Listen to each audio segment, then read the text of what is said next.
and welcome to the eFresh.com Meat, Poultry and Egg News. My name is Kim and these are this week's headlines. India, Asean sign free trade agreement. Big guns take aim at Western Australia lamb prices. Cherkizovo boosts poultry and pork sales. Experts to inspect U.S. meat production cycle. Malaysia to encourage mutton consumption. India and Association of Southeast Asian Nations signed an ambitious free trade agreement. Both sides have set a bilateral trade target of $50 billion by 2010. The deal was signed on India's behalf by Commerce Minister Anand Sharma. The agreement will lead to tariff elimination in 80% of the over 5,000 goods that India trades with the rest of the globe. At the same time, there would not be any duty cuts in 489 items, while in 590 goods there would be partial duty cuts.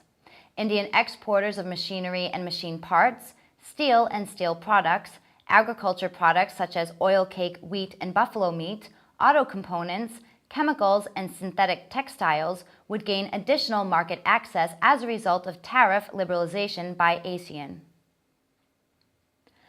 Supermarket giants Coles and Woolworths are importing lamb from the eastern states of Australia, claiming a lack of supply in the West Australian market, which could spell disaster for farm gate returns. Luke Shepin, spokesman for Woolworths, said its preference was to buy from West Australia to supply the local market. But over the past few weeks, it had been bringing in lamb from South Australia and Victoria to meet demand. However, John Cummings, president of the Independent Grocers Association, said the move was a blatant attempt to cut prices paid to West Australian farmers. Figures from the National Livestock Reporting Service show the price of trade in heavy lambs in West Australia has been higher than Victoria, New South Wales, and South Australia for the past 6 weeks. Russian meat firm Cherkizovo boosted poultry sales by 5% and pork sales by 8% in the first half of 2009, although processed meat sales declined 14% due to lower consumption in the crisis. Cherkizovo sold its products at higher prices in ruble terms, although depreciation of the Russian currency led to a decline in dollar prices. The company remains cautiously optimistic about consumption patterns and pricing trends for its products for the rest of the year.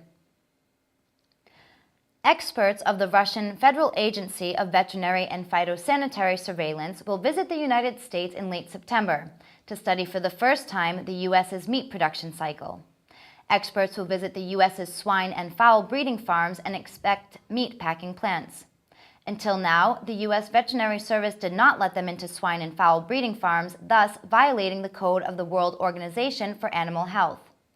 Chief Dankford believes that the expert inspection will help to step up the process of signing a new veterinary certificate on the export of the U.S.'s frozen pork and pork subproducts to Russia.